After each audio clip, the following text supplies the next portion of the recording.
Hello, everyone, and welcome to What's Wrong with the Podcast. Today, we have the great pleasure of speaking with Charli Clement, preferred pronouns she and her. Charli is a multiply neurodivergent and chronically ill activist, writer, and speaker. She discusses disability, asexuality, and mental health amongst other topics, alongside undertaking expert by experience roles. Charli is a politics and international relations student from the West Midlands, as well as an activist and volunteer.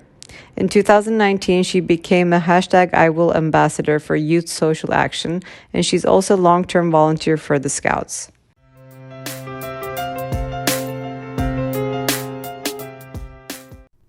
Hello, everyone. Welcome to our podcast. Today, we have the great pleasure of speaking with Charli Clement. Charli is a writer, activist, and a speaker. And Charli, welcome. Pleasure to have you here today. Thank you for having me. So for our audience, please tell us more about yourself. Yeah, I'm Charli. I'm a 20-year-old activist, writer, speaker, as you said. I kind of do quite a few different topics, but I'm disabled, so I'm multiply neurodivergent, I'm autistic and dyspraxic and have ADHD, and also chronically ill as well. So I talk quite a lot about all of those and how they intersect, as well as asexuality and mental health as well, primarily. And yeah, so I make quite a lot of content, primarily things like Instagram, as well as writing articles and blog posts and things like that. And I also do work with the National Health Service here around how we better support autistic young people with mental health issues as well.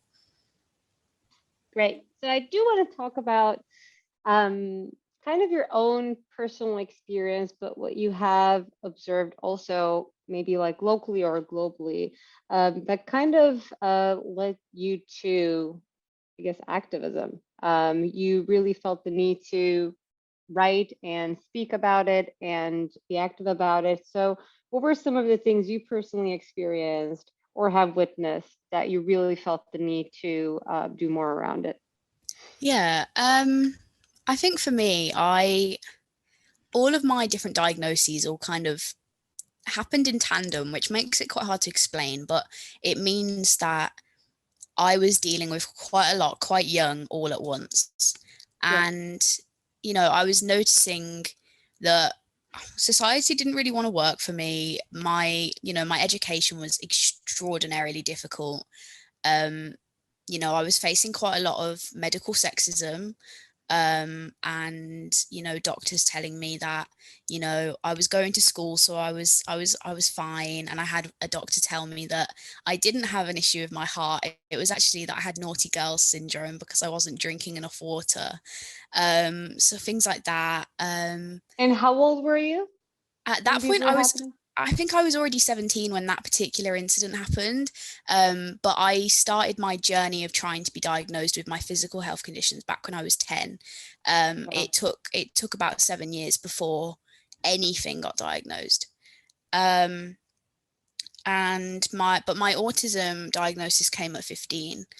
And that was because I started having panic attacks at school, and eventually got into CAMHS here, which is our child and adolescent mental health service. And they were like, essentially, you've been put under so much pressure as an undiagnosed autistic in society that it's broken you. So that's why I ended up kind of finally being diagnosed. But I probably might not have known for years longer had that not happened. And that same year, I had to go into a mental health unit for kind of similar reasons, and experienced quite a lot of trauma there. And so that's the thing that I focus on within the my work as an expert by experience with the health service. I do a lot of work around how we keep autistic young people in the community rather than in those type of units, because so often it's unnecessary or traumatic. So yeah, I have a bit of a confusing But yeah, so I focus on keeping autistic young people in the community, to kind of prevent that unnecessary or traumatic admission into hospitals. And yeah, so I have quite a confusing timeline, but essentially kind of everything collided. And I think that's why I talk so much about how these things cross over, which I think a lot of people don't necessarily think about. But for me, that's been a key part of my journey. Yeah, definitely. And even like within that journey, there's so much that could be learned from like for I guess like just general public because there is maybe more so than in recent past. There is a around awareness and how we get in the way of like lack of understanding, bias, stigma around various disabilities, but we don't often discuss all the traumas and personal difficulties you would experience uh, until diagnosis. Like some disabilities is visible or it's already, it's easier to understand, but some others, especially the ones that are not visible, and if it goes within like a lack of diagnostics, it's a mystery for you and complicating and confusing. Like, why is this happening? Why am I experiencing this? And in your case, it resulted in like a final emergency, or almost like a cry out from your own body. That's why you probably went into a panic attack. But we don't often talk about um, like how the lack of diagnosis that impacts an individual and what traumas that might create because our environments, including I guess the educational system, are not necessarily inclusive or designed to be that.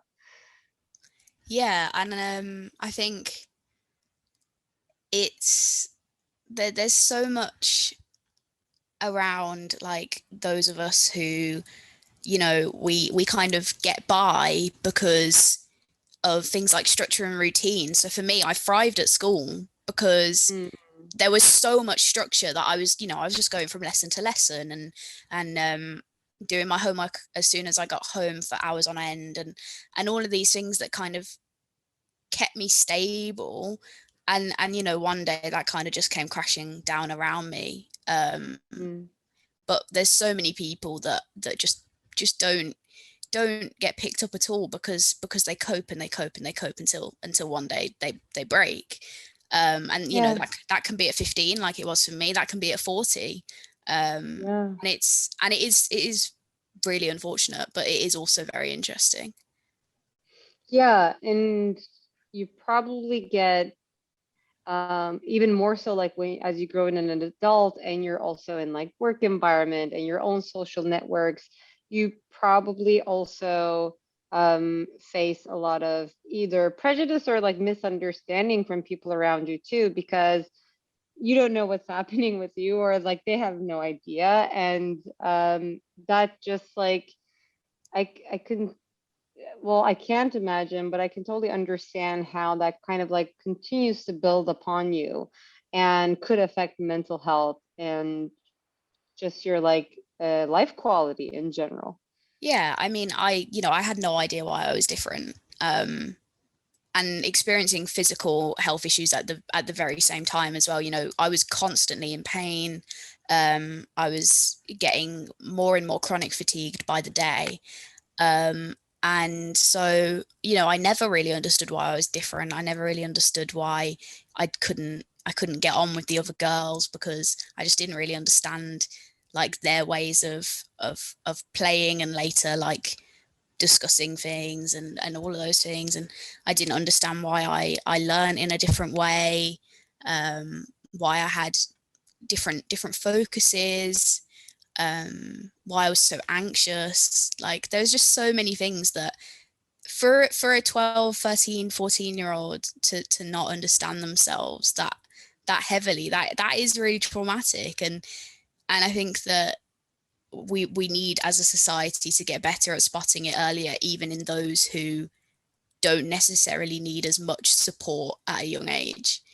For me, I actually lost my best friend when I was 10 as well.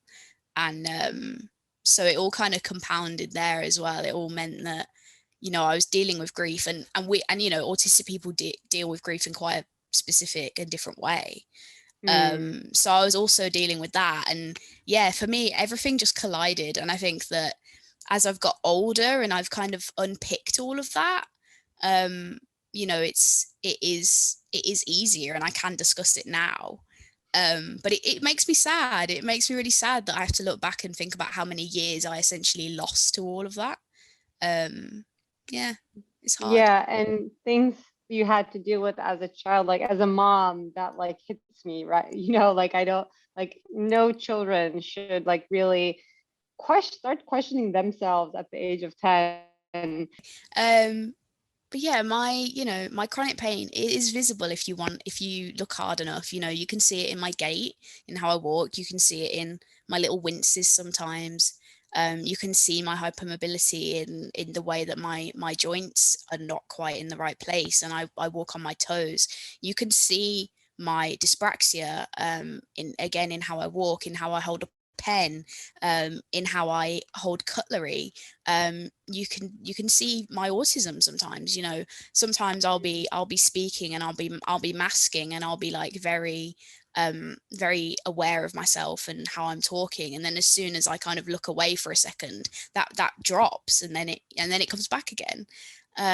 So I think it's a really interesting idea that actually none of this really is invisible, and I think Yeah. Poppy explains that so well. So I would recommend anyone kind of go and look at what she said about that, because she says it so much better than me. But it is fascinating to me.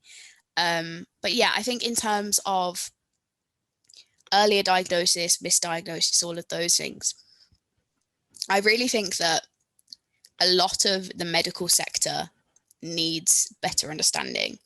Mm. You know, there's a lot of stereotypes still there. I mentioned earlier, I was kind of told like I couldn't have like fibromyalgia or HSD/EDS because I was still going to school, even though school was taking me every bit of my energy and I couldn't do anything else. Mm. And there's all this stuff about, oh, you know, girls or those assigned female at birth, they can't be autistic. Um, and so there's still a lot to deal with just in the medical sector, let alone the Wow. general public. And I think the education sector needs that same kind of update in understanding how to kind of see these traits, because I've talked a little bit about, you know, traits in my childhood that now we look back, now I've been diagnosed with different things, where it's very clear to see what was there in my childhood, but Mm. nobody noticed at the time. You know, I walked on my toes since I was 3 years old. That's actually because it's an autism sensory thing that we do as a sensory seeking behavior. You know, I had imaginary friends till I was like 10 or 11, and there were teachers that literally were like, that is a bit concerning, but nobody thought, oh, actually Mm. maybe that's a neurodivergent thing. You know, I much preferred talking to adults than I did kids. All of these things that actually, once you piece them together, it's very clear. And my mom actually told a couple of the teachers at my primary school when I was first diagnosed, and they kind of went, that makes sense. Yeah, that doesn't help you. Like you almost don't care at that point what they say because they missed it. And it's very interesting what you're saying in terms of like the biases or prejudices that exist in the system, that whereas like in healthcare and things that you face that sort of like resulted in a misdiagnosis or even um, you know wrong diagnosis too. And I think what is also interesting is how the educational system, and this ties in a little bit into what we do often in terms of standardizing, right? Like we start standardizing everything from infancy, like children should eat at these times, should start speaking at these ages, whatever. Like we try to like patch things up together and sort of like standardize the way we do things, and that reflects into our educational system. So we're not really seeking an educational system that is unique to a child, so there is no effort there nor the capacity on the teachers end, because they're all swamped by the things that the system asks from them, which is probably not in the best interest of the student itself. Then these opportunities are missed where you could actually try to understand the student.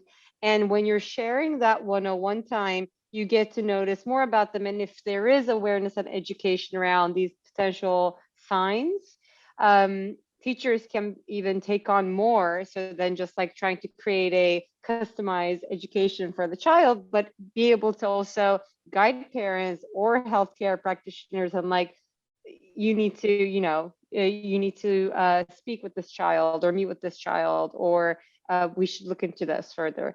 So I think there's a lot of things that tie together in terms of first awareness.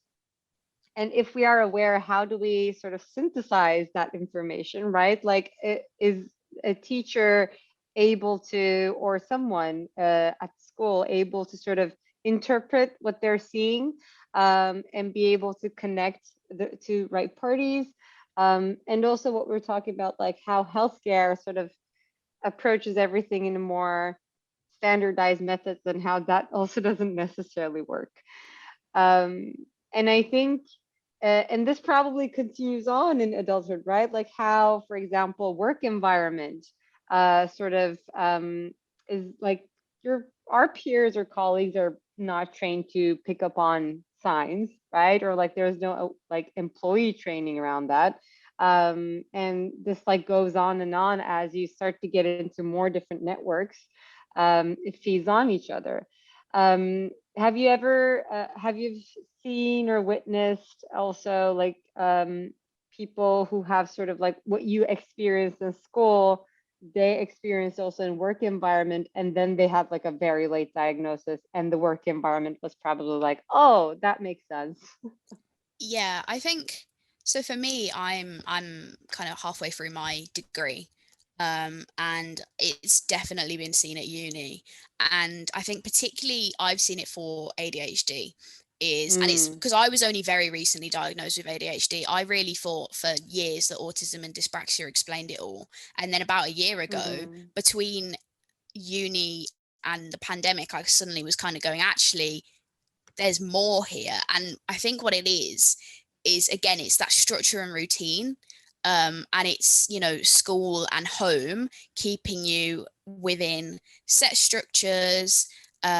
Your family eat at XYZ time, you go to bed at XYZ time, they do your mm. washing or your cooking or whatever, and you're kept within a very like stable kind of structure. Obviously not everyone, not saying that, people don't have unstable living situations, but Yeah, yeah, for many of us, yeah. that's kind of the We have situation we are in routines. Yeah, yeah. until we get to university. And then you're suddenly expected to only go to a few contact hours a week. Like you only have a few lessons, and they're kind of at random times. You're doing all your own cleaning, washing, you're doing all your cooking, you're having to remember to eat, you're having to do all of these things. And that's suddenly where it all comes crashing down. And Mm, I think for me, that happened a bit in first year. And then the pandemic happened, and it happened even more with online learning, where my like lectures weren't even at structured times. So I just stopped doing them because there wasn't a time for me to do them. There wasn't my brain works in a way that's like, I need a time to do it, otherwise I'm just not going to. So I mm, just stopped doing my lectures. And so that kind of combination really was like, like something else is kind of here. And I think a lot of neurodivergent people find that at uni, because suddenly their world is so different. I haven't really entered that many actual workplaces yet. In comparison, I do a lot of kind of freelancing, but I think it's mhm, why you see so many of us in self-employment and freelance employment, mm. because we can fit it to what works for us rather than being under an employer who's not that likely to want to support you. The autism employment gap is huge, because as soon as we kind of declare it, there's this assumption that we're not going to be able to work as well. um, Right. so Yeah, I Imagine think, how many undiagnosed people there are already in the workforce. well, yeah, exactly. And, there's plenty of elements of autism that make you a very good worker. And the things that we have that are a bit more difficult and we need support with shouldn't overtake that. But I think Yeah. that's why so many of us end up building our own employment, so that we can kind of overcome all of those like structural issues where people don't want to work with us. Yeah, sort of your way of hacking the system, I guess, because you can't wait for corporations to change or their approaches to change. I genuinely believe over time, this like part of employee training, like you would have for like sexual harassment or other things like that, this is going to be more a normal thing for like employees to be aware of and really engage in and try to train themselves in it too. But things take time, especially when we're waiting for like systemic changes. So Yeah, and I think that some of it is very structural. It's very based in capitalism. There are employers that will say, well, I believe that your output is going to be less than another worker that I'm paying the same money. So yeah, why would I employ you over them? And it's just not accurate. But capitalism kind of tells us that you kind of need to be at the very best of your game, otherwise you're not going to get a job. And there's also kind of the thing of, so for those of us who are chronically ill as well, the pandemic has really unlocked ways of working. I can work from a bed now without judgment, because it's yeah, normal. Or at least work from home when I can sit at a desk. But previously it's been, if you can't get into an office, you're not going to be employed. Um, so I think the pandemic is massively interesting in all of this. Um, but yeah, I think that a lot of it is based in the ableism that capitalism kind of perpetuates. definitely. And it just like corporate like opinions that really were untrue. Like this home office balance life remote, like this is a need not only for like people with disabilities or chronic illness, but also maybe for like parents, like single moms, so many people that could use sort of like a more like, why do I need to commute for 1 hour or try to enter a building that is not accessible? And corporations just did not feel like they could work like that. And then a global crisis happens, and then they're forced to work like that. And you're like, guess what? You can work like that. And people actually are working more and they're being more efficient at Yeah. home. And I could see, and like I heard in like the community too, sort of like obviously frustration around it, because there are people who got rejected from employment just because they could not travel, or from schools because they could not attend classes in person. And this is kind of like, what, this could have happened. So we've experienced this for um, really like no reason, and just of like corporate preference of thinking like that's the right way.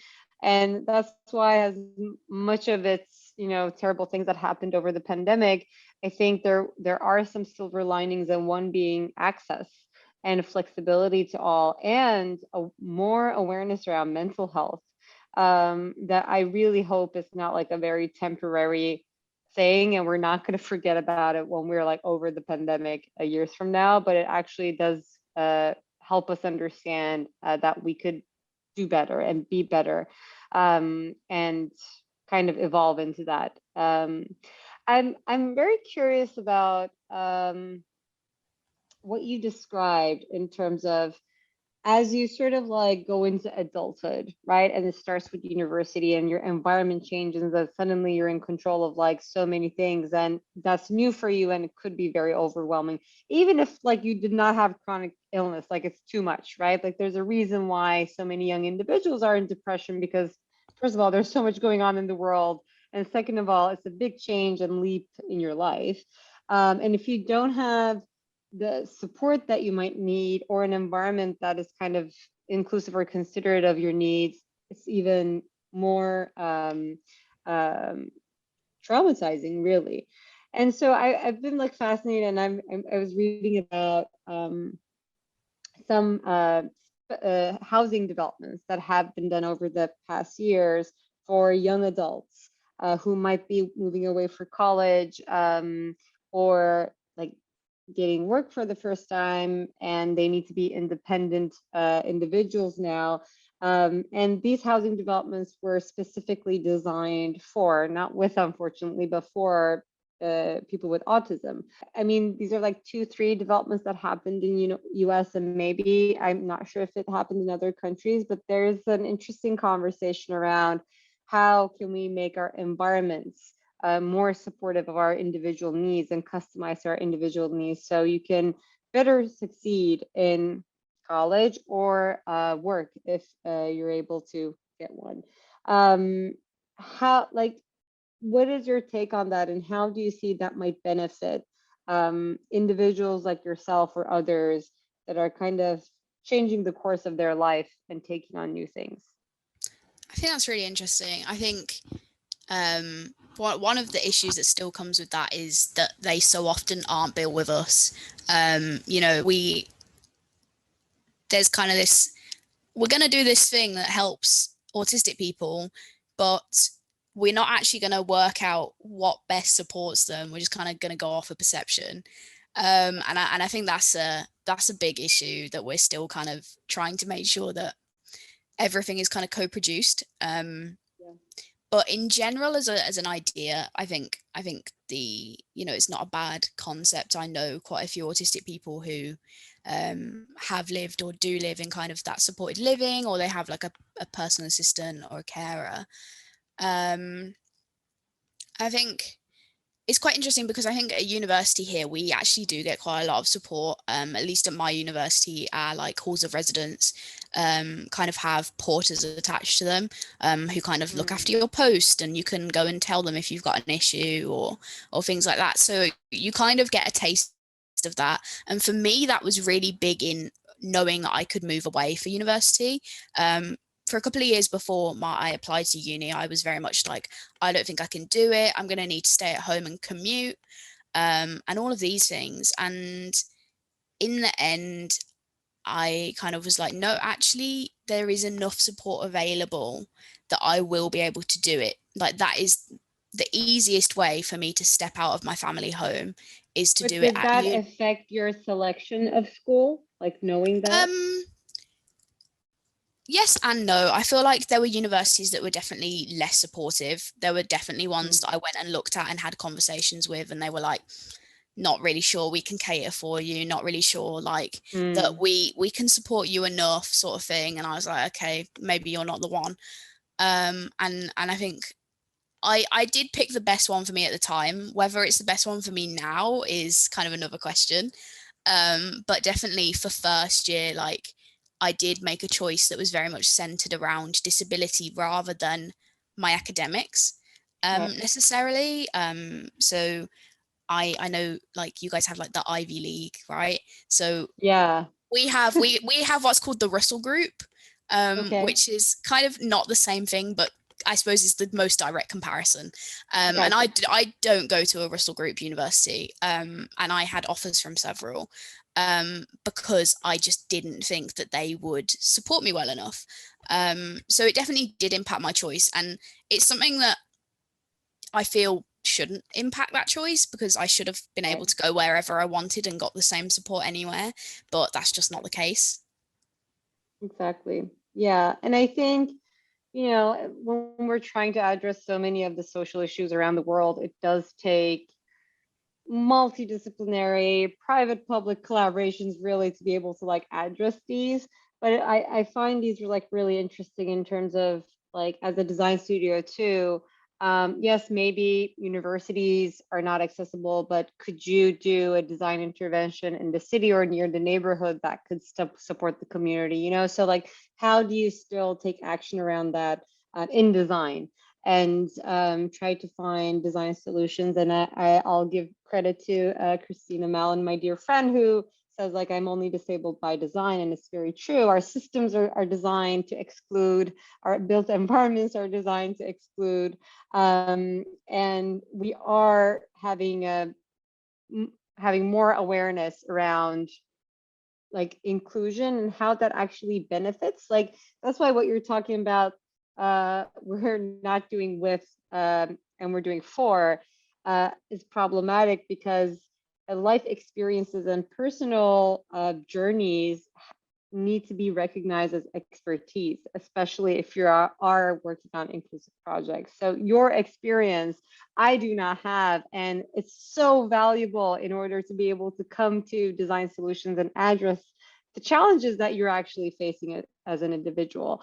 And having one conversation with one individual is also not enough, because disability, no disability, we're all are individual unique beings and have different experiences. So the more diverse that collaboration is, the richer the design solution gets. And we really need to have an understanding of that, so that we, let's say an architecture firm who does not necessarily know about the university issues or inaccessibility there and how that might affect choices of students with autism.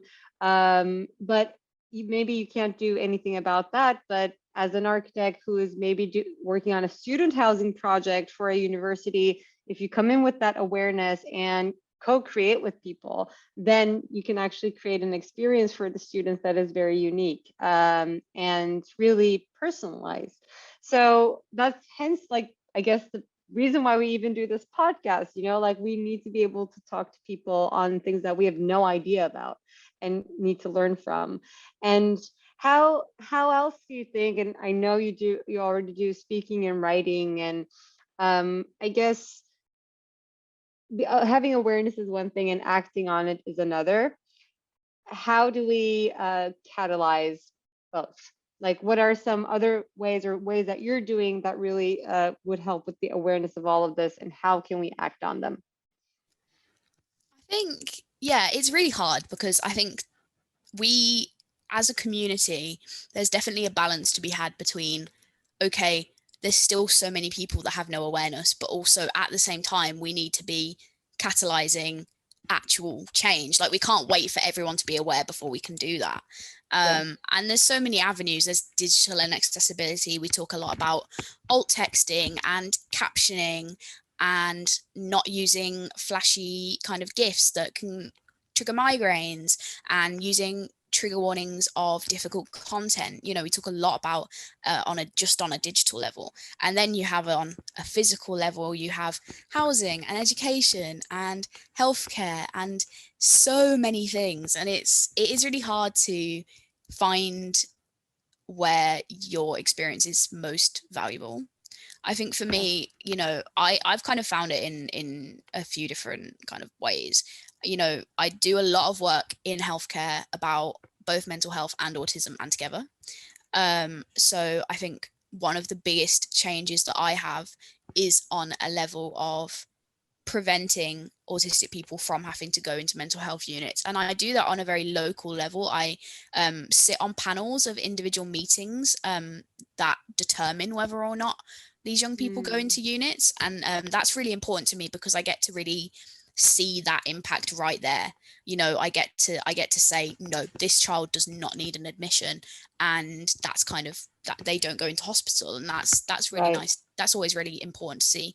But I also do that on a slightly bigger level, on a new pilot project within the National Health Service. So I've I talk a lot about inpatient admissions, autistic trauma, all of those things. And then on a very kind of different scale, I also talk a lot about things like autism in the media. So in the last year, I've kind of talked about Love on the Spectrum. More recently here in the UK, I've talked about Love Island and how they've talked about disability. And yeah, it's really interesting for me because I'm one of those people, I can't stick to one thing at once. Yeah. I'm very much a person who kind of likes to be doing multiple things, but at the same time, I've still kind of found those niches that I genuinely feel like I can actually make a change in. at the same time. Yeah, yeah. And I mean, I think that's part of also the generation, right? I often say like I think millennials maybe started questioning and asking like why and like why are we doing this in the first place? But then I feel like Gen Z and onwards is really acting on it and also holding accountable like companies and brands and really looking for authenticity. So I have actually great hope on the Gen Z and onwards where thanks to those generations, I think this world is going to evolve into a better place if we can address the climate crisis. So we have a lot of things that we need to like tackle, obviously. But I think you certainly sprinkled throughout your answers some great advice and how to go about things. But I'm curious to hear about like maybe two different advice from you. One is if you want to be more aware and be able to really act on or support a coworker, a fellow student, or whoever that might be, and what should you be looking for or doing? Like, what are your recommendations on that? And also, an advice to anyone who's trying to make progress and push some boundaries in any subject, really. What would be your advice to them? So, two things. I think in terms of awareness, it's just about diversifying your life. You know, we're all over social media, but often that kind of don't get as much attention. But there's so many of us kind of talking about accessibility and healthcare and all of these things. We and you know we make a lot of content, and we're kind of always happy to kind of say more about individual issues, and all of these things. So I definitely think just like diversifying who you're following is like really important, because you can kind of learn as you go a little bit. Like you're just following people who probably post just about their life and are probably really interesting in general, but Yeah. who are also kind of educating you as you go along. Um, I think for me, it's like just starting. I think I was very kind of nervous at the beginning that there were all of these like bigger people out there already kind of talking about it. You know, pitching to places like news outlets is terrifying at the beginning. Like I've been doing that a year and I still find it quite scary, and the industry is brutal, to be Yeah. honest. But like where you find little breakthroughs is really nice. So yeah, I think it's like starting it and thinking about what your aim is and who is it for. I know at the start there were times where I would kind of say something and I would know that it was really valuable information, but I'd say it in a way that wasn't particularly accessible for those who needed to understand it, Mm, who, like non-disabled people who didn't already have a foundation of knowledge. yeah. And so I kind of picked up as I went along that kind of style of how you kind of need to talk to people about these things. And I think things like progress in terms of writing and speaking, for me it's like definitely a kind of, you have to be ready to be rejected a lot, especially news outlets. I feel like there's so many times where you get rejected and you kind of like, you think it's not a good idea, and it's not that, it's just that they don't have any money or somebody's already written something similar, and it's kind of just learning that it's not really about you. Yeah. So yeah, I think that's for me is like just kind of starting and keeping going and knowing that what you have to say is so valuable. Like even if people aren't hearing it at the beginning, like eventually they will. Yeah, and if you believe in yourself, people will start listening and believing in you too. So starting with, I guess also like going back to our guts, and really keeping at it. But I think you demonstrate that wonderfully, and really appreciate your work and like helping really, I guess, society to kind of like move forward in terms of having more awareness and really recognizing how to act on it. This was such a treat, Charli. Thank you so much. Any updates you want to share? Any news that we should be looking for? Anything upcoming that you would want us to know about? Oh, I don't know actually. I feel like I'm kind of in a bit of a period at the moment where there's not much going on, but I'm just still talking all the time about little things, talking about my kind of education journey, and I'm really talking quite a lot about learning to adapt to ADHD at the moment as well, because that was my most recent diagnosis. Mm-hmm. So yeah, I don't feel like I've got anything massive at the moment happening, but like if people are interested in just kind of hearing my musings, those are always around. Well, I think going back to your what you said earlier, I think we just all should follow you and like expose ourselves and sort of continue to learn from you too, so that we also, get out of our own either in-person or social bubbles and really expose ourselves. So thank you so much, Charli. This was such a treat, and it was so lovely meeting you. Thank you for having me. Thank you, and we'll speak soon.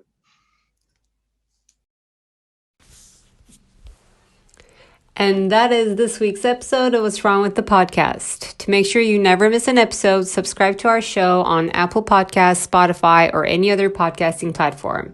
You can also subscribe to our YouTube channel. Links can be found in the episode description, and you can also find them on our website, podcast.what'swrongwith.xyz. If you found value in the show, we would appreciate if you could rate us and leave a review, or you can simply tell your friends about us.